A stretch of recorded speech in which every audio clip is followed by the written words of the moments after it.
gente como empresa também olhar para os nossos fornecedores, né? Então, a empresa que faz as nossas embalagens, a gente teve um cuidado especial em selecionar a C6PR, que é uma embalagem completamente biodegradável, compostável. Bem-vindos ao 2030, o podcast do Change for Good, que mostra a cada episódio que a gente já está caminhando para alcançar os 17 Objetivos de Desenvolvimento Sustentável que a ONU traçou para 2030, para a gente viver num mundo mais equilibrado socialmente e sustentável. O Change for Good é uma plataforma de curadoria de consumo consciente, sustentabilidade e equilíbrio social, com o objetivo de impulsionar a agenda da ONU para a gente alcançar 2030 num mundo mais sustentável. Visite também o nosso site, changeforgood.com.br, e o nosso Insta, que é @changefor.good. No nosso site, nós temos uma página para cada um dos nossos convidados, e lá você pode acessar todas as dicas que eles deram e encontrar o caminho para entrar em contato com eles, para poder conhecer mais sobre o trabalho que eles fazem. Não deixem de visitar. Eu sou a Rê Brunetti, uma das redes do Change, e sou uma apaixonada pela certeza de que a gente já está mudando o mundo. E eu sou a Ju Rosa, que faço direção criativa no Change for Good, junto com a Renata Brunetti e Renata Figueiredo, nas nossas campanhas e produtos. Hoje nós vamos falar com dois jovens. O Pedro Steurer, que cresceu dentro do projeto Âncora, que é fundado pela sua família. Ele é estudante de geografia e cervejeiro há 5 anos. Hoje ele trabalha com suas 2 maiores paixões, a cerveja e o impacto social, sendo diretor da Âncora e sócio da Terra Roxa. E o Matias Meireles, que eu ainda não conheço, mas eu sei que ele é sobrinho de uma super amiga minha, muito querida, que é mega impulsionadora de todas essas mudanças que a gente tanto sonha, a Célia Cruz. Ela até já esteve aqui com a gente, já gravamos um episódio com ela, o episódio 12. Ela fala muito sobre investimentos de impacto, sobre parcerias. Quem não viu, não deixa de ver, que é bem legal. E a hora que ela fala da música Fora de Ordem, do Caetano Veloso, é lindo demais, né, Rê? Sim, muito emocionante. Não deixem mesmo de ver. O Matias, ele cresceu voluntariando na OCA, a Escola Cultural, e ele sempre acreditou nos negócios como ferramenta de mudança social. Ele se formou em administração e empreendedorismo social nos Estados Unidos, fundou uma startup de baterias, trabalhou com empreendedores sociais da Choca, e no Sistema B ele trabalhou com inovação para uma grande rede de hospitais. Quando ele voltou para o Brasil, ele abriu a cervejaria Terra Roxa junto com o Pedro. Bem-vindo, Pedro e Matias, que bom que deu certo, né? A gente já fez algumas tentativas de marcar esse bate-papo, e aí com a pandemia a gente precisava desmarcar, não sabia se a gente ia conseguir fazer um bate-papo presencial ou não, se ia ter uma cervejinha durante a nossa conversa, mas estamos muito felizes e animadas para bater esse papo, mesmo sem a cerveja na mão hoje, né? E eu queria muito que vocês chegassem contando um pouquinho da história de vida de vocês, né? Como é que levou vocês até essa direção que vocês estão hoje? Bom, eu cresci dentro do projeto Âncora e assim, fiz várias atividades, aulas de circo, esporte, aula de música, né? E também estudei em escolas bem alternativas aqui da região, né? Junto com o Matias, a gente estudou na Casa Redonda, que é uma escola, né, criada pela PEL, aqui em Carapicuíba.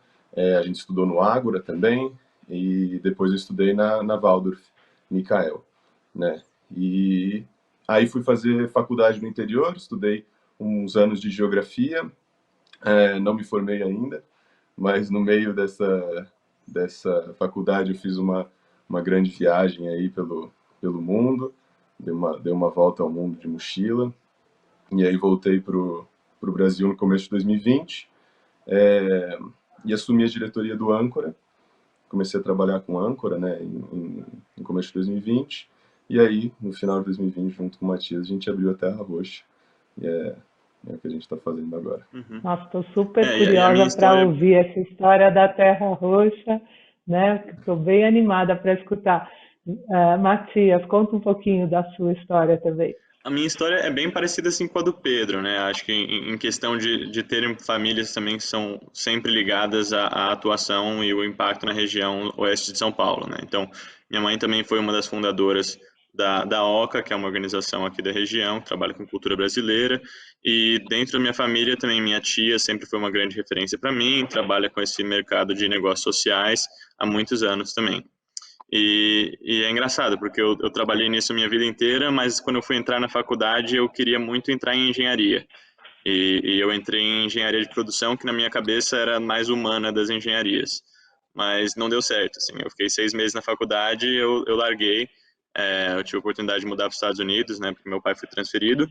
E quando eu mudei para os Estados Unidos, eu comecei faculdade lá numa faculdade que era um Ashoka Changemaker Campus, que era uma faculdade que tinha uma graduação focada em empreendedorismo social e eu acabei me apaixonando pela área, né? Eu trabalhei no Centro de Inovação no campus, eu trabalhei no Centro de Inovação depois de uma rede de hospitais, depois de formado, e eu estava meio trabalhando nisso, né, durante a pandemia e comecei a facilitar alguns projetos remotos, porque facilitar projeto remoto nos Estados Unidos ou no Brasil é a mesma coisa, tirando o fuso horário, vai. E um desses projetos foi com o projeto Âncora, no qual o Pedro estava sendo diretor, e depois do projeto, foi um projeto muito bom, ainda não está concluído, é um projeto que ainda está rolando, mas o Pedro me chamou para ajudar num outro projeto pessoal dele, que era a cervejaria. E daí, desde então a gente está trabalhando junto com isso.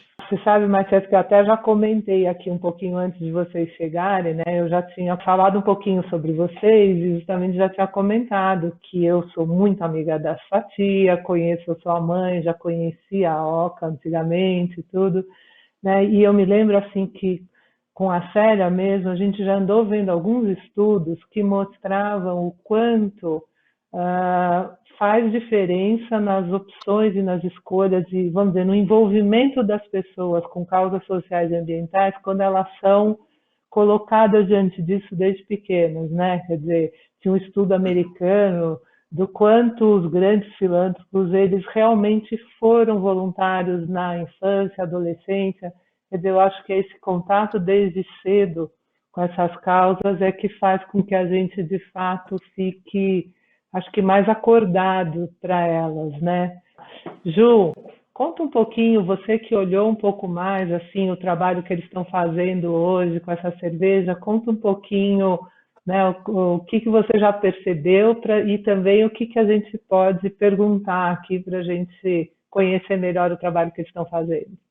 Legal, Rei. Como designer do Change, a primeira coisa que eu percebi foi a embalagem da cerveja, eu achei muito legal. E pesquisando mais a fundo nos textos que eles disponibilizam, eu vi que, na verdade, não era só uma arte bonita, mas também ela tinha um apelo de apoio cultural à região que eles moram. Então, eu achei muito interessante isso e eu queria saber um pouquinho mais. Mas acho que como nós dois vemos dessa trajetória do impacto, acho que a gente tinha muito claro que a gente queria trabalhar com isso, né? A cerveja a gente até fala que é um meio e não o propósito. A gente está mais focado em causar um impacto nessa zona oeste de São Paulo, da onde a gente vem, do que com a cerveja. Mas é claro que a gente não quer fazer uma cerveja ruim também. Então, sempre temos a cerveja como alguma coisa que a gente quer ter um bom produto, mas duas coisas são muito importantes para a gente. Então, uma delas é sempre estar dando visibilidade para artistas locais. Através de cada rótulo, a gente quer estampar um artista diferente. Então, o primeiro quem fez foi o Ítalo Marciano, né, que é um grafiteiro aqui de Cotia e Carapicuíba, que está estampado por toda a região. E a quem está fazendo o nosso segundo rótulo ainda, que não foi nem lançado, mas vai sair agora no meio de abril, meio para o fim de abril, foi a Mica, que é uma grafiteira mulher daqui da região também, que tem um trabalho super interessante que a gente apoia já há muito tempo. E a outra questão é sempre estar apoiando as organizações locais também, né? Então, o Pedro já apoia o Âncora como diretor, então a gente doa grande parte do nosso tempo para essas organizações também, e a OCA recebe 2% da nossa receita. Então, através da venda das nossas latinhas, a gente está sempre apoiando organizações locais, e a ideia é que quanto mais a cerveja crescer, mais cresce o nosso modelo de impacto também.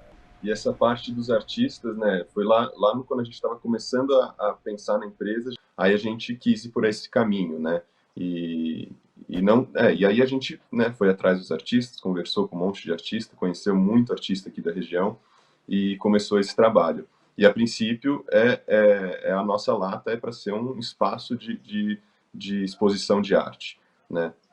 E mais para frente a gente não só na lata, mas também no nosso bar, no nosso espaço, a gente quer ter uma galeria de arte para expor arte de rua local, enfim, e não só grafite, né? Esculturas, música, poesia, enfim, arte, cultura em geral. Eu fiquei muito curiosa quando eu vi o trabalho de vocês e estava olhando um pouquinho, né, a trajetória de vocês, que eu falava assim, como será que você consegue num artigo assim, vamos dizer, que parece tão normal do dia a dia, você trazer uma simbologia mais forte e realmente é muito mais do que simplesmente destinar uma verba da venda desses produtos para uma causa bacana, né? Quer dizer, a própria cerveja na produção ela já tem, né, um empoderamento de muita gente, quer dizer, é bem legal esse processo. E como é que vocês estão? Quais são os desafios de vocês nesse momento para vocês crescerem? O quanto que vocês, né, onde vocês querem chegar com esse trabalho? Eu acho que, sim, a gente tem dois meses que a gente começou a nossa atividade, né? Então, somos muito pequenos. A gente está fermentando a nossa segunda cerveja agora.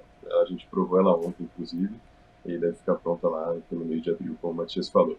Mas acho que o nosso grande desafio agora é ter o nosso próprio espaço, né?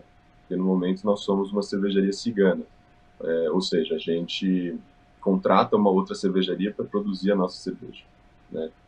Esse é o nosso modelo. Então, e assim, dessa forma, a gente não consegue ter muito controle na produção. Claro, é um produto artesanal, é um produto muito bem fabricado, mas o nosso sonho é ter uma fábrica sustentável, uma fábrica que reutiliza a água da chuva, reutiliza CO2 de fermentação, com energia solar, enfim. E isso, eu acho que é o nosso grande objetivo, ter a nossa própria fábrica para que a gente possa trabalhar nessa parte sustentável também. Então, eu acho que o nosso desafio agora é criar, né, um conhecimento da nossa marca e as pessoas, né, começarem a conhecer para a gente crescer e poder ter o nosso espaço, né? Então, complementando um pouco o que o Pedro estava falando, acho que tendo a nossa fábrica, a gente também tem muito mais flexibilidade para experimentar, né? Porque agora, fazendo na fábrica de outra cervejaria, querendo ou não, a mínima produção que a gente tem feito são 1.000 litros.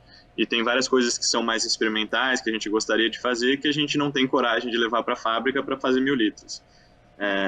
O nosso primeiro grande aprendizado também foi de não fazer chopp. A gente não fez nada de chopp na nossa primeira produção e já entendemos que isso foi um erro, né? Porque muitos bares provam a cerveja, gostariam de colocar ela como chopp para vender para os clientes deles e percebem que como lata não é alguma coisa tão vantajosa para eles também. Então é um aprendizado que a gente já está implementando para a nossa segunda cerveja. Mas também para outros tipos de cerveja, né? A nossa primeira foi uma cerveja IPA, que é uma cerveja tradicionalmente mais cara do que outros tipos de cerveja e que faz sentido para o modelo de negócio cigano, onde a gente faz na fábrica de outra cervejaria, porque o custo de produção ainda é muito alto. Se a gente quiser vender uma cerveja mais leve, uma cerveja mais acessível, a gente teria que colocar ela a quase o mesmo preço, por estar nesse modelo de cigano, né? Então, o sonho da gente ter a nossa própria fábrica também é que a gente consiga fazer cervejas mais acessíveis e que abranjam uma população maior, né? Um público consumidor não tão seleto. E vocês têm uma latinha para mostrar para a gente aqui? Vocês têm alguma na mão? De repente, vocês conseguirem trazer para a gente ver? Eu pego lá. E fora isso, aonde é que a gente acha?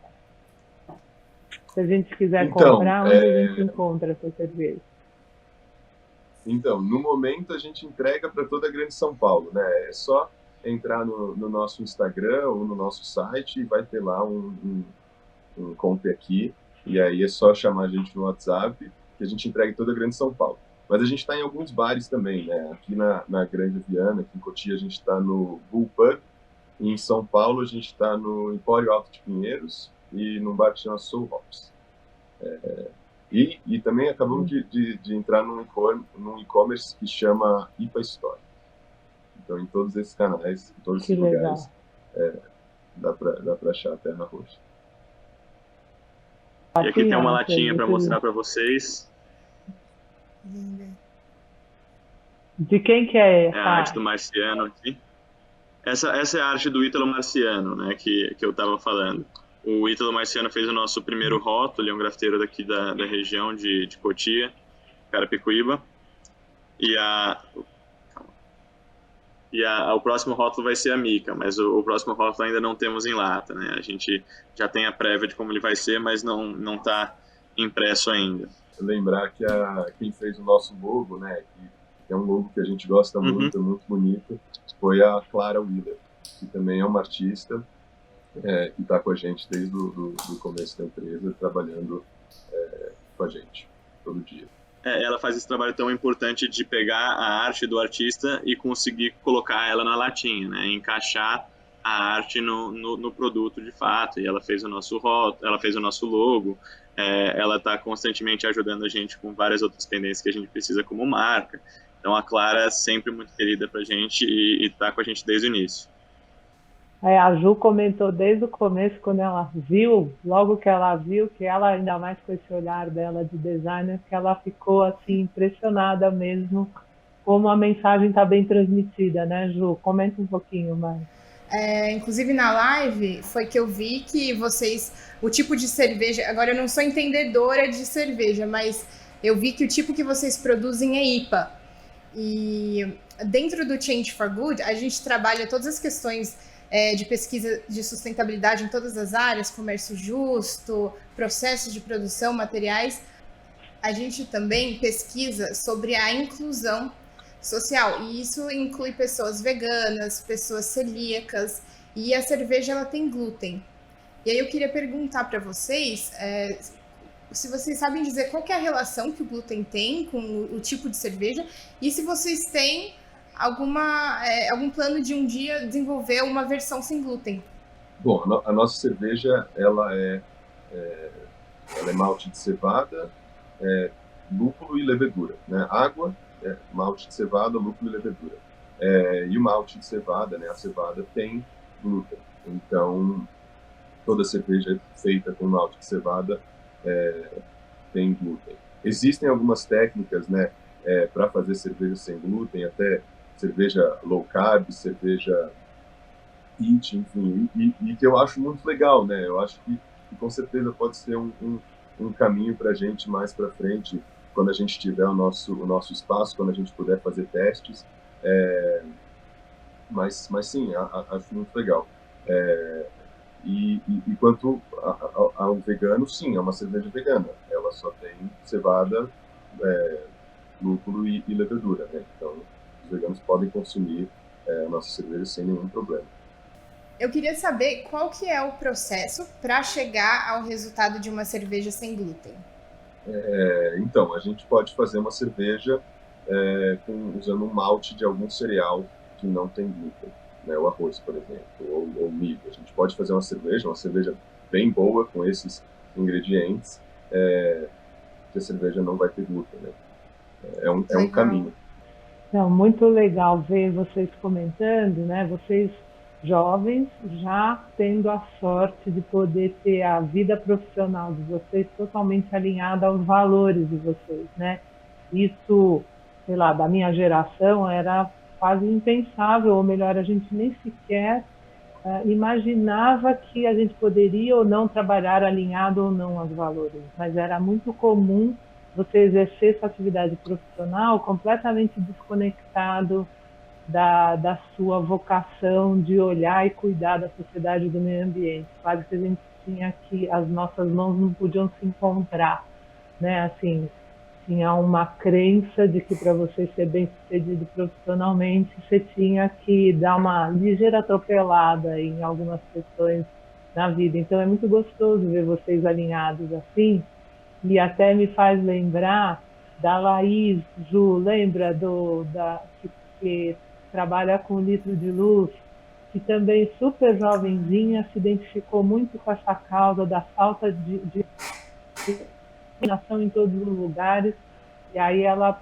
sabe, tocou a carreira dela toda voltada para isso, para levar iluminação para todos os, né, achar uma forma de levar iluminação para todos os lugares. Então ela faz um trabalho muito bonito no Litro de Luz. Quem não viu ainda o episódio que ela fez com a gente, vale a pena, que é o episódio 6, está bem legal. A gente não vai falar nada aqui, só para realmente despertar uma curiosidade aí, que vale escutar esse episódio também. Sabe o que eu queria perguntar para vocês? Como tem sido, vamos dizer, esse momento de pandemia e esse projeto de vocês? Como é que isso está acomodado? Que aprendizados que vocês estão tirando aí dessa experiência que vocês estão fazendo? O que vocês têm para contar para a gente? Eu acho que é um momento bem difícil, né, no Brasil como um todo, mas é um movimento bem difícil para bares e cervejarias, né. A maioria dos espaços estão fechados, a gente sentiu isso bastante no nosso segundo mês de vendas, né, que caiu bastante a demanda dos bares que estavam comprando, mas tem também trazido muitas oportunidades de conseguir se reinventar, de conseguir focar mais no delivery, no pick-up, de atender os clientes de formas um pouco mais distantes, né, durante esse momento. Mas mesmo quando a gente chegou na fábrica para olhar a nossa segunda produção, e a gente percebeu que quase ninguém está produzindo. Então é um medo, mas também uma oportunidade que a gente tem e que a gente está tendo agora de trazer uma cerveja, né, para as pessoas que agora também estão pensando em esse tempo de pandemia, eu estou tentando consumir um pouco melhor, eu estou dando mais atenção aos alimentos que eu consumo, tal.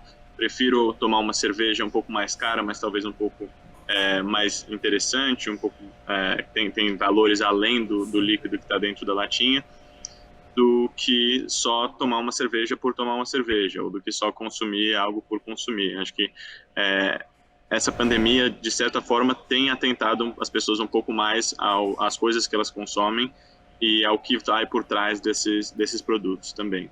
Nossa, a gente fica muito, eu, né, fico muito animada, muito esperançosa, porque eu acho que, apesar dessa dor terrível que a gente não pode sequer avaliar, né, graças a Deus, assim, perto de mim, assim, eu não senti ainda a dimensão dessa dor, mas a gente sabe que ela não está brincadeira para muita gente, né, realmente é muito sofrido, mas o que é gostoso de perceber é que, apesar desse sofrimento, a gente já tem uns avanços, né? Eu acho que é um custo caro para o avanço, mas a gente vai tendo uns avanços de consciência, realmente, da gente perceber aonde é que a gente pode,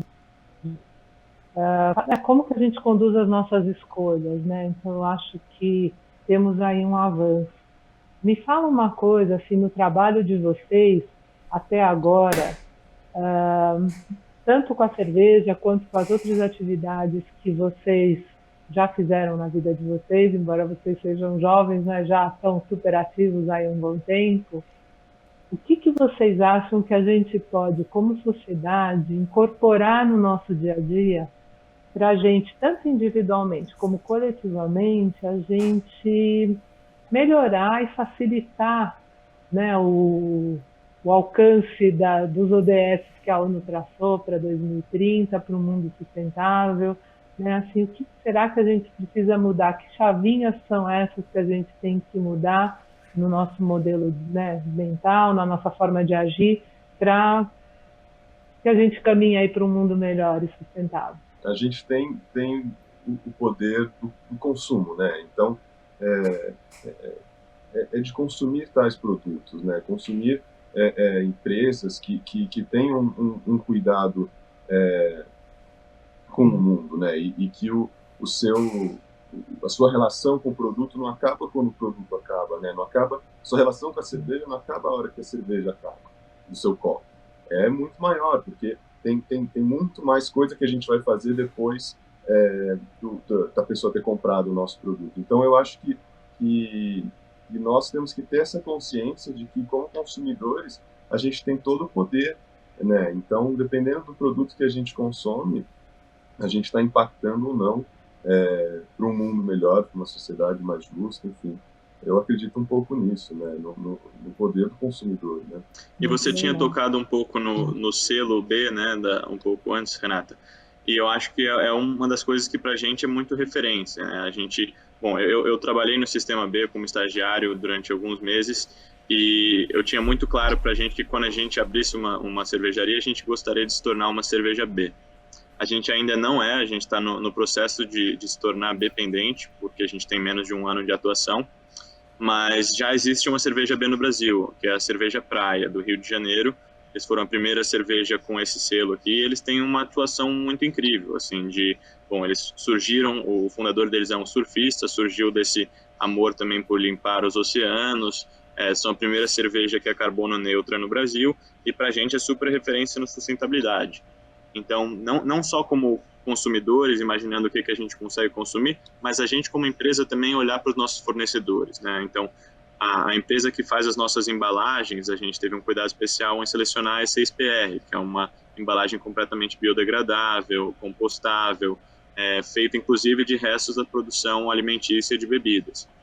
E é engraçado até que eles tinham a propaganda deles que se for parar no mar, as tartarugas podem comer. E agora eles estão evitando dizer isso porque as pessoas que não entendiam muito bem a propaganda pegavam esse engradado e davam para cachorro, davam para gato comer, e não é um bom substituto, não é um bom substituto alimentar para esses animais, né? Se porventura ela for terminar no mar, ela não é um produto tão danoso quanto, por exemplo, uma argola de plástico, que sufoca tartarugas e várias coisas.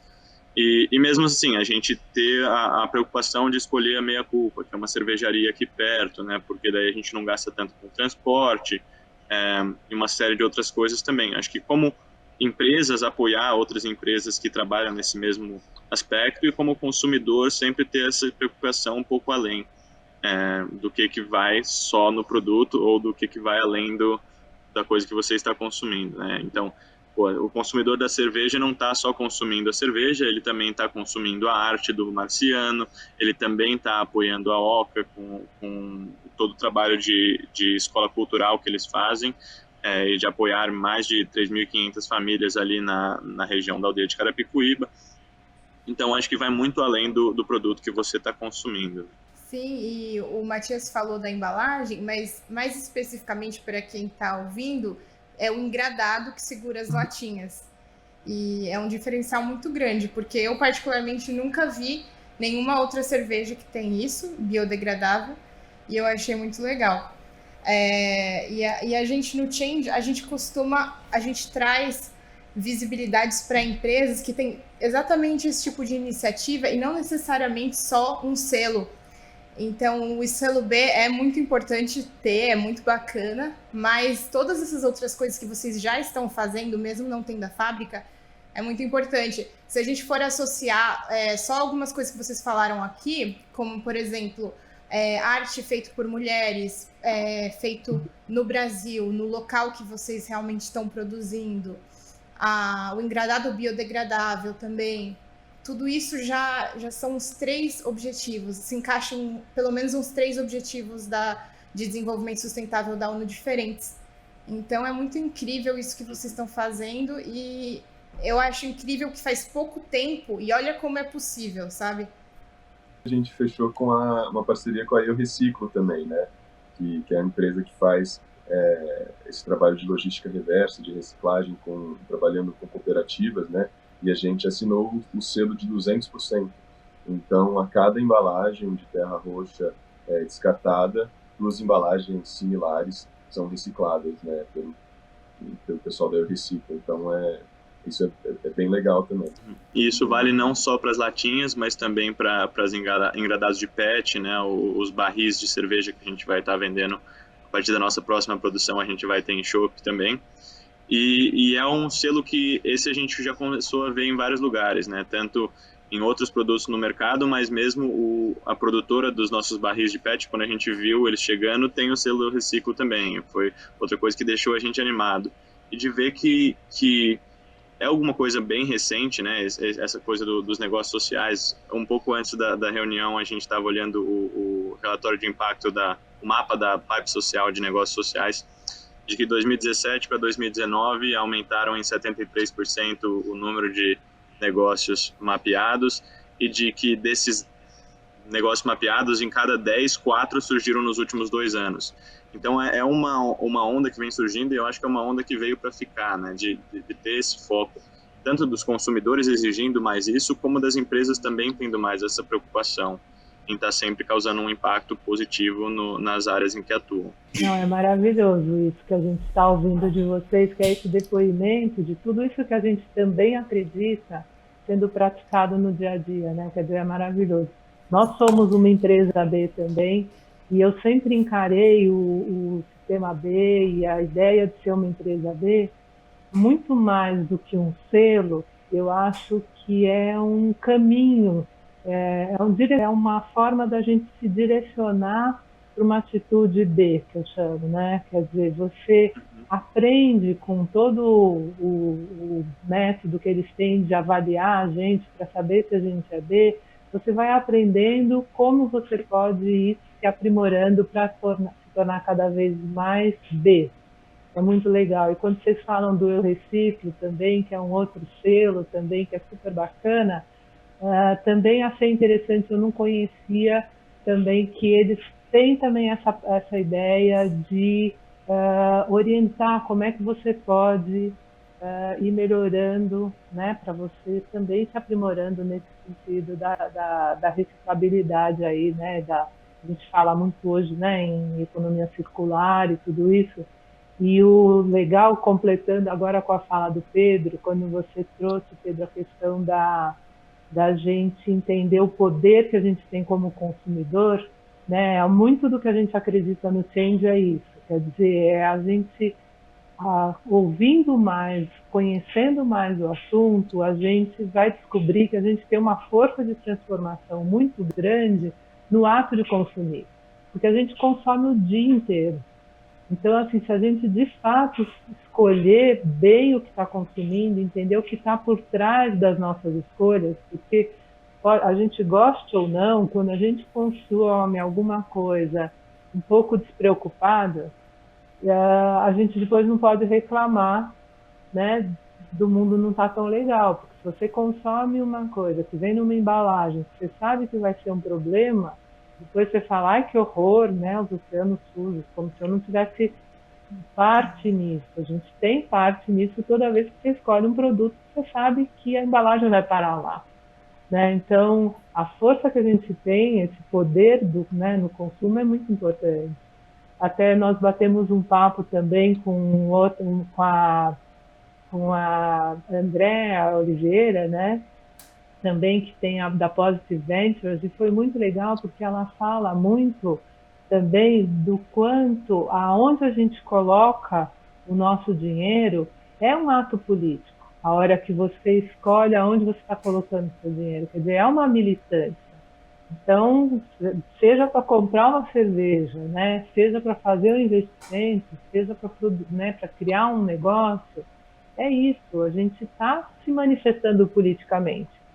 E, às vezes, se parar, às vezes a gente faz umas escolhas que não são tão alinhadas com o que a gente quer do mundo. Então, é bem importante mesmo a gente olhar para tudo isso, né? Eu vou dizer assim, o papo aqui está uma delícia, dá vontade da gente continuar aqui a tarde inteira conversando com vocês, mas eu sei que a gente tem um limite aqui da nossa conversa, então eu, como vejo vocês todos conectados com a arte, a gente costuma fechar o nosso bate-papo aqui no 2030 falando um pouco sobre arte, sobre livros, sobre poemas, sobre música, né? Então, assim, a gente queria saber de vocês, tem algum livro, alguma obra de arte que inspirou vocês, algum poema que vocês gostariam, um documentário que vocês assistiram e que mexeu com a vida de vocês? Para a gente trocar aqui um pouquinho. Eu posso falar de um filme, eu posso começar falando de um filme que eu assisti alguns anos atrás e que definitivamente assim, mudou minha carreira. Assim, o filme é o Quem Se Importa, de uma cineasta brasileira que chama Mara Mourão, e que fala um pouco da trajetória de alguns fellows da Ashoka, que fala da trajetória do empreendedorismo social como um todo, né? Entrevista o Bill Drayton, inclusive, que foi um dos fundadores da Ashoka, e que eu acho que antes disso eu sempre via muito, assim, tem as empresas e tem as ONGs, e apesar de muitos dos fellows da Ashoka serem líderes de organizações sem fins lucrativos, existem vários que estão tentando conectar esses dois mundos, né? Criando empresas com negócios sociais, empresas que têm um fundo social, um fundo de impacto, e acreditando no dinheiro como uma forte ferramenta aí de mudança social. E isso foi inspirou a gente para pensar na cerveja como essa forte ferramenta de mudança social na área onde a gente atua, que é a Zona Oeste de São Paulo, principalmente. Não, eu acho que, né, um filme que eu pensei talvez vai bastante isso que a gente estava falando do consumo, né, é aquele documentário do Cowspiracy, né, que fala dessa indústria da carne, e eu acho que quando eu vi esse filme ficou muito claro para mim e né, eu tenho completo poder como consumidor sobre a indústria da carne, né, que tem toda essa questão de desmatamento. Então, se eu não comer carne, eu estou contribuindo, né, contra o desmatamento, enfim. Então, esse filme ficou muito marcado para mim nessa questão do poder do consumidor, né? Quando a Andréa Oliveira falou que consumir é um ato político, né, onde investir o dinheiro é um ato político, quem fala bastante isso também sobre comida é a Bela Gil. Eu sigo ela nas redes e ela sempre reforça isso, que da onde você compra, o que você escolhe comer, é sempre um ato político. E falando dos nossos impactos, quando a gente está consumindo, mas não tem a consciência do que vai causar um impacto negativo, que vai ser danoso para o meio ambiente, a gente não muda muito o que a gente sente, mas a partir do momento que você sabe alguma consequência que vai causar dali, você já começa a sentir um peso do seu impacto. Você começa a sentir aos poucos, cada vez mais pesado, as pequenas atitudes que você tem, de jogar um plástico no lixo errado. Então, todos esses pontos são de extrema importância.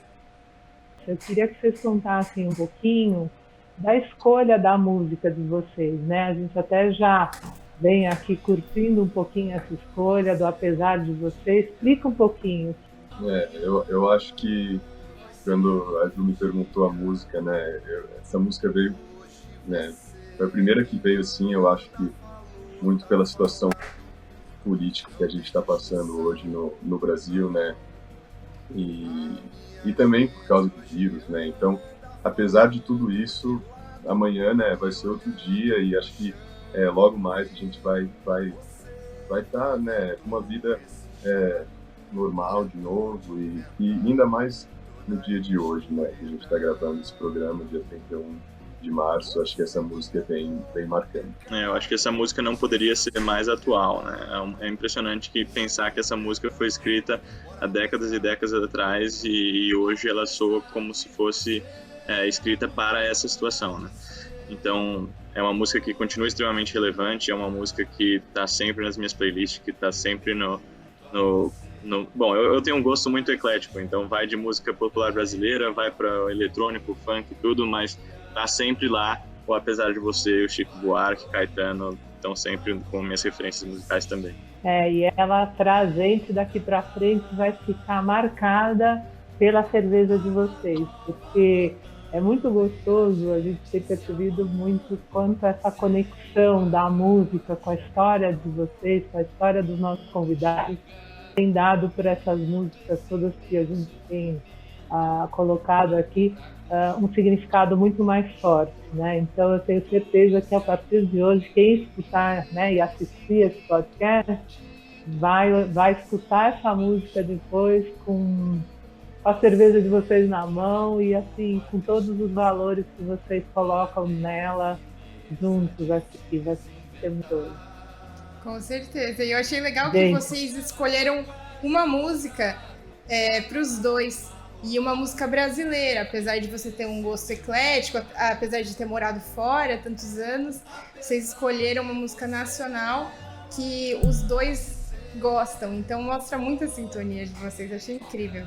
Queridos, então, olha, eu queria super agradecer a presença de vocês. Foi uma delícia esse papo. Adorei conhecer vocês. Eu, apesar de não ser uma apaixonada por cerveja, já me apaixonei pela de vocês, entendeu? Então, se eu não tomar a cerveja, com certeza as latinhas, eu já sei que eu vou me encantar com elas. Olha, parabéns pelo trabalho que vocês estão fazendo, que seja um sucesso mesmo e que vocês realmente levem todos esses valores de vocês mais longe de uma forma tão gostosa, tão descontraída, que é, né, o hábito, né, e o prazer de tomar uma cervejinha. Hey, eu super espero que a gente possa conversar com eles de novo quando eles se tornarem uma empresa B. Tenho muita esperança que isso vai acontecer. E aí a gente pode falar um pouco qual foi o processo para chegar até lá. Delícia, vai ser maravilhoso. Com certeza, e nós que agradecemos o convite, né? Participar do podcast 2030 é muito interessante, muito legal para a gente estar no site do Change for Good, como as marcas que vocês apoiam também. Para a gente foi uma surpresa muito bem-vinda, né? E algo que a gente ficou muito orgulhoso de estar em meio a tantas marcas interessantes brasileiras que têm esses mesmos valores também. Então, muito obrigado, Rê, muito obrigado, Ju. E talvez no próximo podcast, se a gente vier falar sobre a trajetória de se tornar uma empresa B, já podemos ter uma cerveja e estar tomando a cerveja junto com vocês e não mais nesse mundo virtual de podcast à distância. Tomara, eu quero agradecer também a Rê por me convidar mais uma vez, é sempre um prazer. Muito obrigado, pessoal. Muito contente de ter participado e demais. Muito legal mesmo. Só tenho a agradecer. Que bom. Bom, pessoal, não percam os próximos episódios, que a gente sempre traz assim pessoas super simpáticas, legais, que estão mudando o mundo para contar suas histórias, nos inspirar e nos dar dicas incríveis. Então, não percam os próximos episódios e não deixem de conhecer o nosso site, changeforgood.com.br, e de seguir a gente no Instagram, @changefor.good. E agora vamos curtir Apesar de Você, de Chico Buarque, que foi a música escolhida pelo Matias e pelo Pedro. 1, 2, 3. Amanhã vai ser outro dia. Amanhã vai ser outro dia.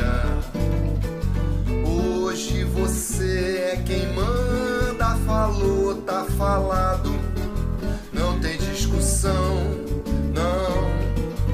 A minha gente hoje anda falando de lado e olhando pro chão, viu? Você que inventou esse estado, inventou de inventar toda a escuridão. Você que inventou o pecado, esqueceu-se de inventar